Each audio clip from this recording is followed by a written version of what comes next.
Hey up, it's Steve from that old Yorkshire geek. It's Friday, which means it's Lord of the Rings of Power Day. Whether you love it or hate it, that day has arrived. We're on episode 5, Partings. Don't know why it's called that. I don't see a lot of partings going on in this episode.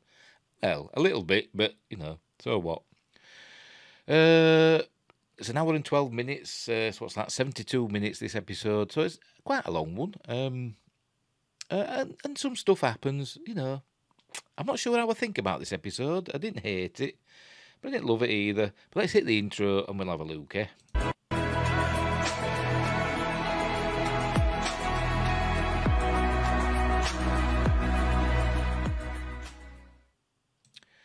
Right, I'm back. I've been faffing, by the way, with me streaming software. So if things go awry, I apologise.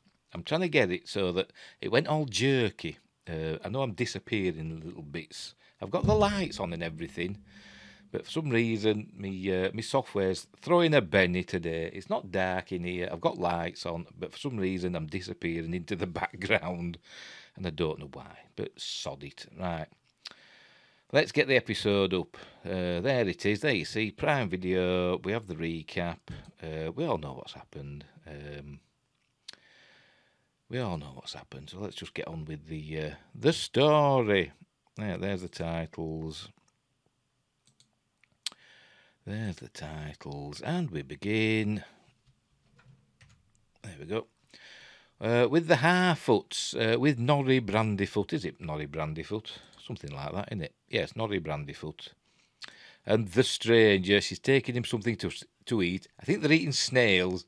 They seem to like the shelled creatures in this. But they're eating those. And he can talk now. He's learning to talk, is the stranger. There we go. She's teaching him new things. And he seems to understand what she's talking about now. And he's saying things. He thinks he's a danger because she's talking about how they have to go through an area where there's a lot of danger and peril. She uses that word, peril. And he says, oh, he's peril because of what he did to the fireflies. Remember, a couple of episodes ago, he used some fireflies to recreate the constellation he wants to see in the sky. And then all the fireflies died. But she said that was an accident. It wasn't his fault. So basically, her goodness is making him good. I wonder if he was supposed to be evil to start with. I don't know, but she's turning him good. The love of a good woman and all that. So they're having a little chit-chat there. And it seems, to me, it shows them pushing the carts again. It's going quite a long way. There we go. Pushing the carts again. But you don't see the rest of the village or whatever the hell they're called, the group. And I thought, so have they been left behind, even though the stranger's helping them? There he is, look, can you see me? My mouse pointer, there he is. There's the stranger pushing the big cart. And I thought, oh, they've left them, they've buggered off without them. But later on, we see that, no, they haven't, they're all there together. So they just must be at the back. But we get some wide shots and you don't see the others, so I don't know what's happening here. Right, so anyway, see that we see a map, like we used to see maps in the Peter Jackson films of where they're going and stuff. We see a map and where they're going. They're going through some marshes. I think these are called the Grey Marshes.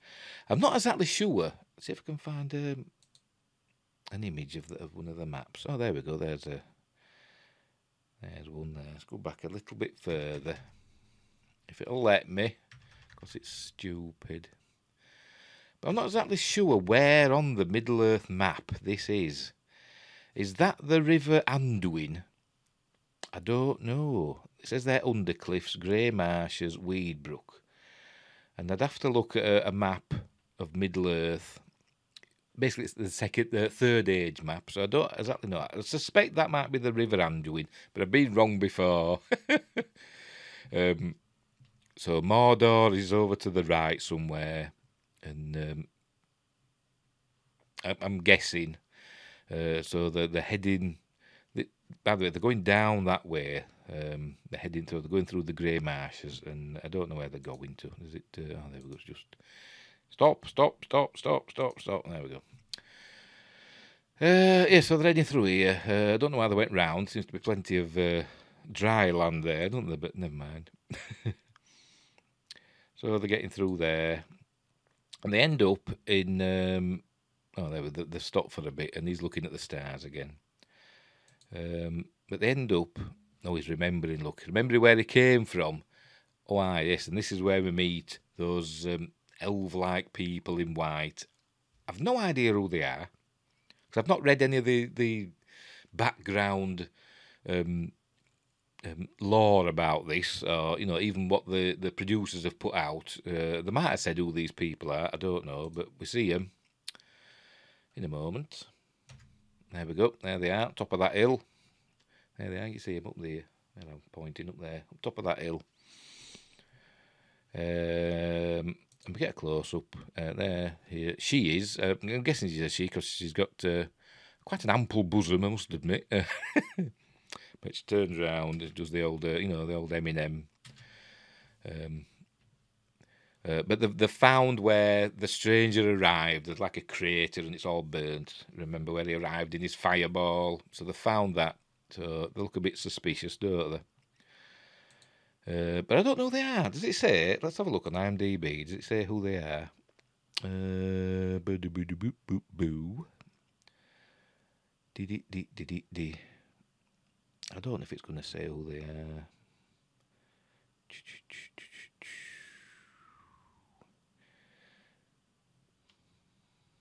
Because it's a big cast. It's a big cast.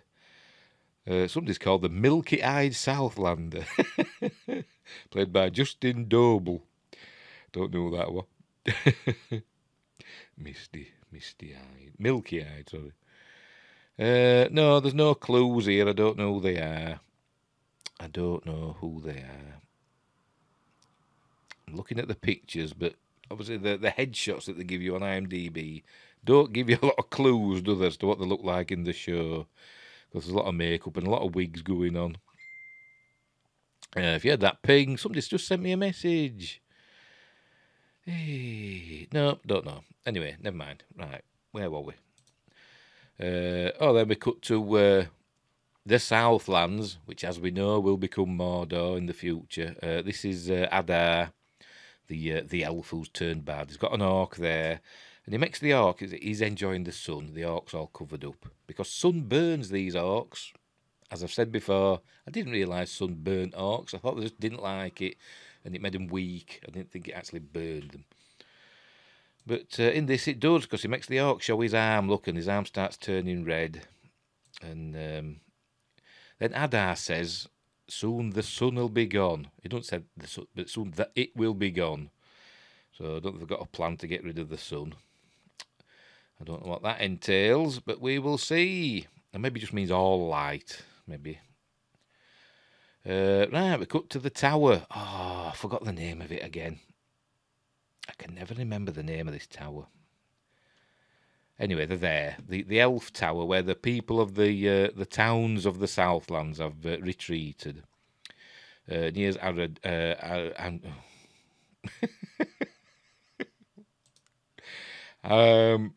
Arondir, that's it. Tell me and names. There's Arondir, and there's Bronwyn. I'm going to have a little chat.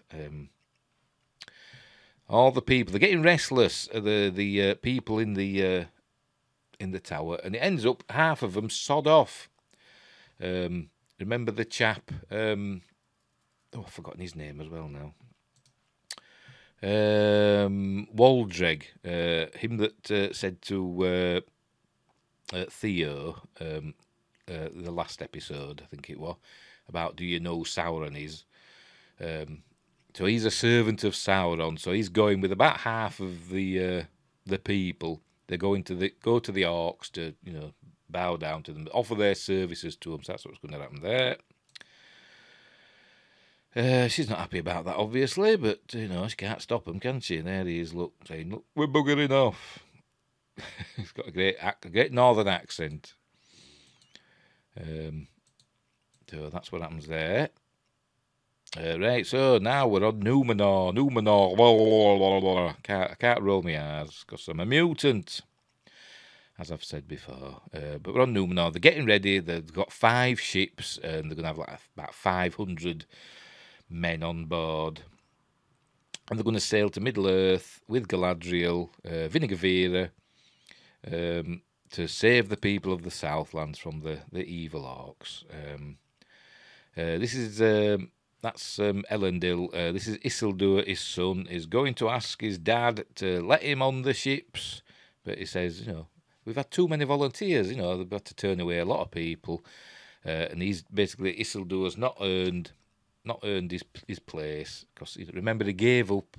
He basically, he sabotaged himself becoming member of the Sailors Guild or whatever the hell it's called, Seamen's Guild, Giggle. And it also cost his friends their positions as well. So he's not going to help him. Tells him no, you've got to earn your place. I can't just keep giving you stuff. So he's not happy about that. So he goes away. This is Pharazon's son. I'll tell you his name, but I can't remember it because you know what I'm like. No, I don't know. I don't know what it's called. But it's Pharazon's son, and that's Iarion, Elendil's daughter, Isildur's sister.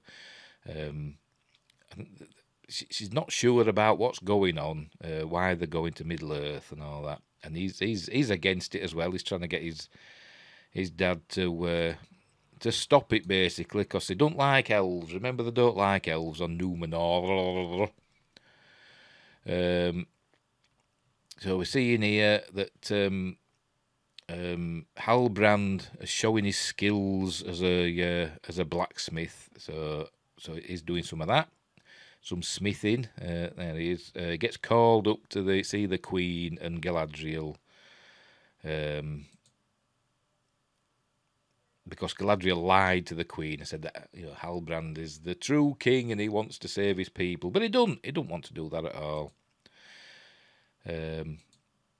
So that puts a bit of a spanner in Galadriel's works. There she is, Vinegar. All the way through this, she's a miserable bugger, as usual. Not one redeeming feature at all. Right. These are the Harfoots, back with them. They're heading through this forest that apparently is supposed to be all lush and verdant, but something's happened to it, and it's all, basically, it looks pretty dead. No leaves on the trees. They find these footprints. They say wolves. They're funny-looking bloody wolves. I don't know what they are. They should have called them something else, I think, but they're caught up with the rest of the village, tribe, whatever the bloody hell they are. And she's saying that all the bad things that are happening is because of Nori helping the stranger, and that they should have the wheels taken off their wagon. So she's an evil cowbag.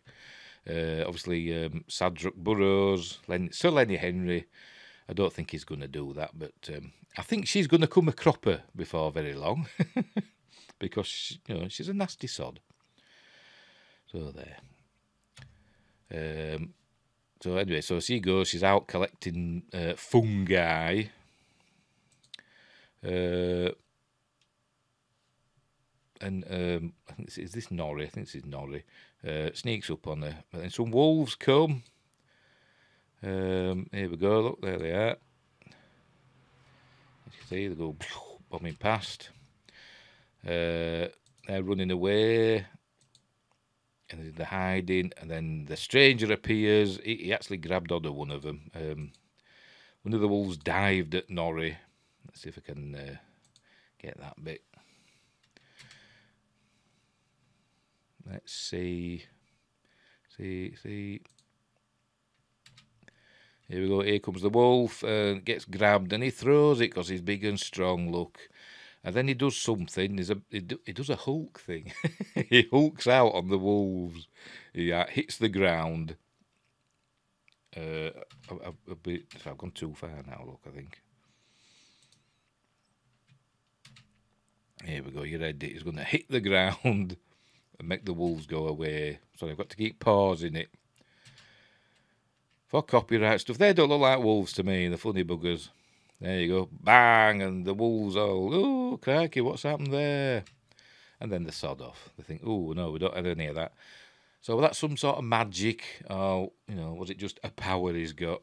Or was he just really strong? I don't know. We never saw Gandalf do that, did we? Well, I don't recall it. Not without his staff, anyway. Right, back on Numenor. These are some of the young men.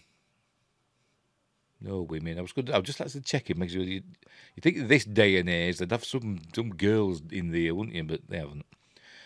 So young men training with their swords. It's I can't remember his name, but it's Isildur's friend, one of them that he got kicked out of the Seaman's Guild. Anyway, the training, Galadriel was watching, and Elendil says, why don't you go and teach them how to use a sword? Because the young soldiers, they don't know how to use swords. They've got to have an elf show them how it's done. And Elendil says if any of them draws blood from they get a promotion to lieutenant. They actually say lieutenant and not lieutenant, so that was cool. So she takes them all on, basically. And she's super ace, and she's, but she don't crack a smile. See, I've gone too far, look. She doesn't crack a smile, but then at the end, she looks at her arm, and this chap, whose name I can't remember, is drawn some blood on her arm. So she says, congratulations, you've got your promotion. So that's that. So he's promoted to lieutenant. This is Farazon. Obviously, he's not happy about what's going on. And his son here takes matters into his own hands in a minute. Or in a bit.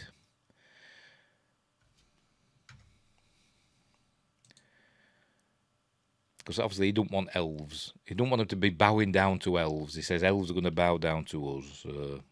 I don't know what they've got against elves. They've never said. Anyway, this is the Queen Regent Miriel. She goes, her dad's calling to her, the king, and he says, danger, disasters coming or whatever, and she says, no, we're going to Middle-earth, we're reforging our bonds with the elves, and he tells her not to go to Middle-earth, because if she does, I don't know, she'll die or whatever, I don't know. So... right, back with the Harfoots, the stranger. After what he did to save him from the wolves, he's got some like scarring on his arms, and he's got his hands in this water, and he's making it all freeze. So that must be curing him somehow. Don't know how, but it does. But then Norrie, she thinks he's hurting himself. She grabs hold, but then her hand starts freezing up. Look like that. So then her hand's stuck, and. But he can't stop, or won't stop, I don't know. But they've gone too far again, look. But he makes it, I've gone too far. Come on. Yeah. Anyway, it's all exploded. It threw her across the way, but luckily she's not lost her hand. It hasn't broken off because of the cold. I think his arm's probably cured now. I don't know. Another bit of magic. Is it a clue? Is he going to be a not a magician? What they call him? Wizard. God knows. Right, we're with Durin's gone to what they call it, Linden. With him, Elrond. So they're with the king, Gil-galad. Have I said that right? I think it's Gil-galad, isn't it? Something like that. Yeah, Gil-galad. That's it, Gil-galad. Yeah, that's it.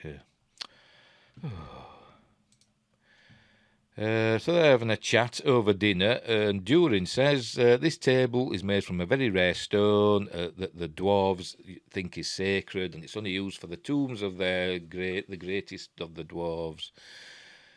So the king says, well, I'm sorry, we didn't know. I'll send it back with you when you go.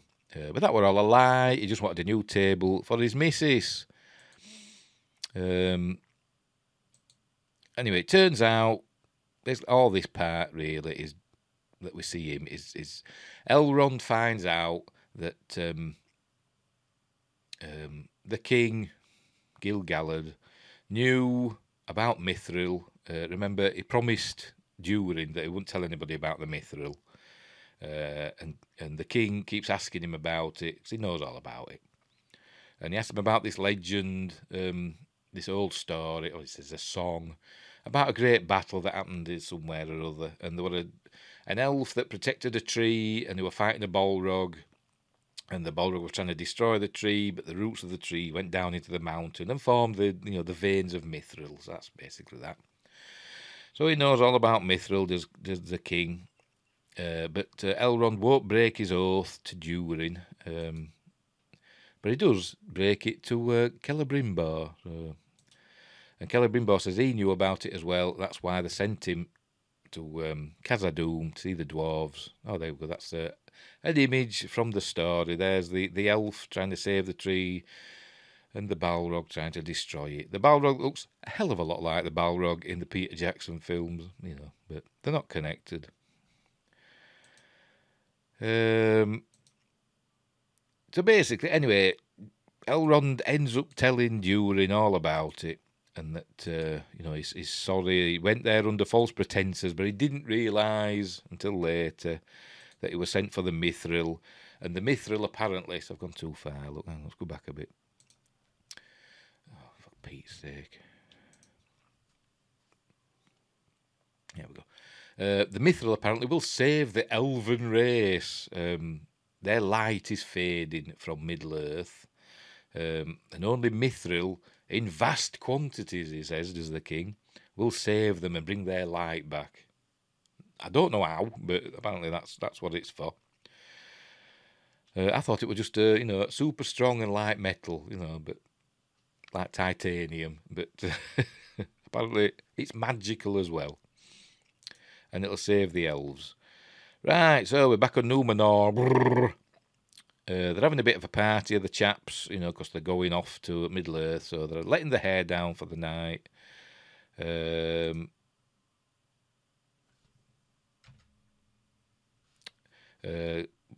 What's his name? Isildur, still not got his place, and he's going to ask his friend, I can't remember his name, if he'll let him, because remember he's a lieutenant now, ask him if he'll take him with him, but he won't, he says, and even Isildur says, look, you can punch me if you want, so they do, but he still won't give him a place. So Isildur decides to stow away on one of the ships. By the way, they do have a little bit of a rapprochement. He says he's probably his best friend, but he's not going to go because he's not going to take him because, he might change his mind. You know what he's like. He's like a rich brat in here that changes his mind a lot. Anyway,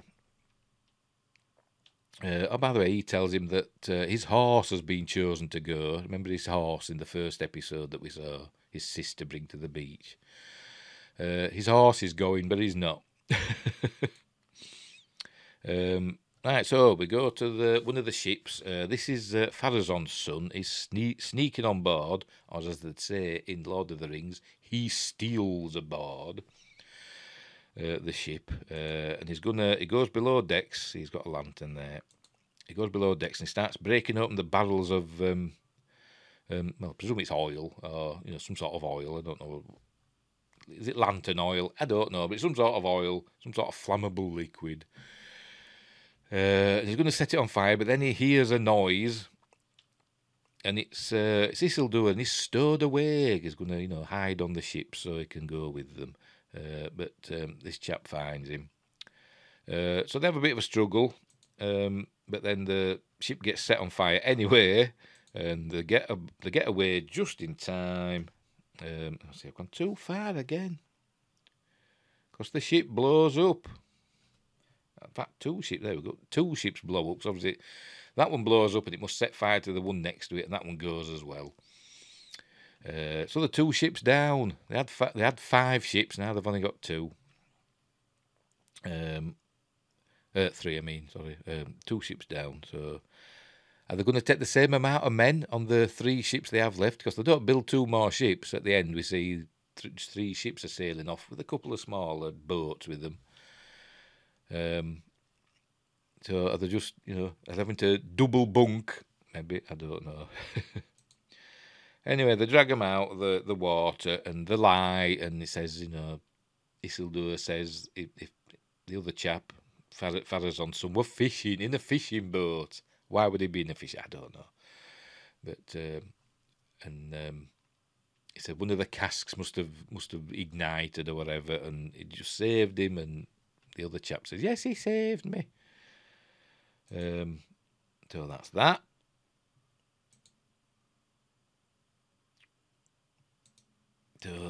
More shenanigans with Farazon. Hey, we're getting near the end. Look, Vinegar Vera's here, being grumpy as ever. Look, miserable sod all the time. Not one good redeeming feature about her. The Queen tells her that she's going to hold another audience tomorrow in the morning to make a final decision about whether they're going to go or not. And she expects Lord Halbrand to be there because she's saying he's the true king of the Southlands. So she goes to see him and tries to persuade him, but he don't want anything to do with it.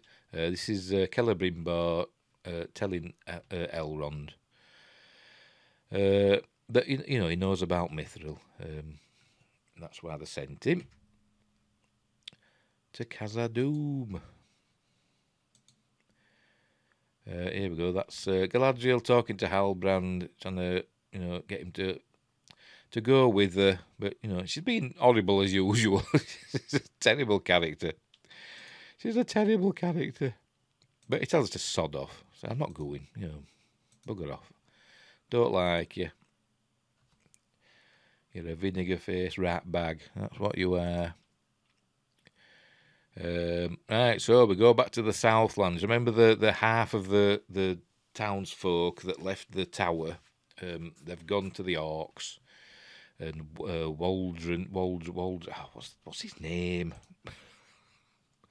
Waldreg, that's it. Waldreg is pledging his loyalty to Adar and the orcs.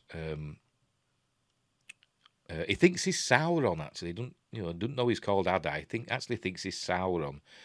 But then Adar grabs him by the throat and throws him to the ground. Says, "Well, aren't you Sauron then?" So then Adar grabs the kid that we just saw there. I think that was the kid that went with Theo to get the supplies. I think it's that same kid. See, I've gone too far now, look, because I'm an idiot. There we go. Grabs this kid, and he gives Waldreg a sword, and he says, make a blood oath. So he's got to kill him to show his loyalty to the orcs. That's how that scene ends. So we presume Waldreg's killed that kid to show his loyalty to the orcs. Arondir is giving Theo some archery lessons. Talks quite a bit in this episode, does Arondir. A bit too much, if you ask me. But never mind. It was always a bit of a stoic, only spoke when it were important character. But there's a lot of waffling in this episode. Ooh, pardon me. So he's telling him how to use a bow and arrow and all that. Then Theo says, "Well, I've got something," and he shows him the blade that he found in Waldreg's barn. And Arondir says he's seen it before, so he pulls away some foliage from somewhere, and it reveals like a shrine or a statue or some sort of carving, and it's from the olden days. Anyway, Bronwyn's saying that they can't win.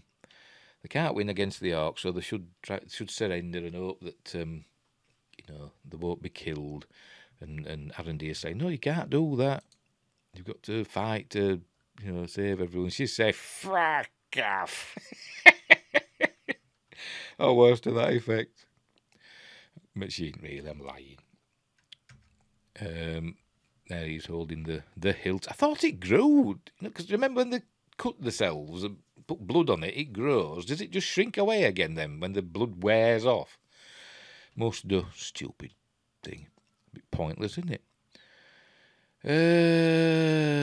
There's Ada. What's he doing here? Oh, his men are heading off towards the tower. Here they are. They're all arriving. Look, bottom of this waterfall. I don't know how they're going to get up there, because the tower's up top of there. So there must be is there some winding path they have to go up to get to it? Maybe. Which would probably be easily defensible, you'd think, wouldn't you? By just a few people, throw a few rocks at them, knock them off. We'll find out later, I suppose. This is Elrond and Durin. They're heading back to Khazad-dûm, taking the big table with them. And Elrond owns up about why he went to Khazad. Nearly said Zahadum then. Oh, Babylon 5.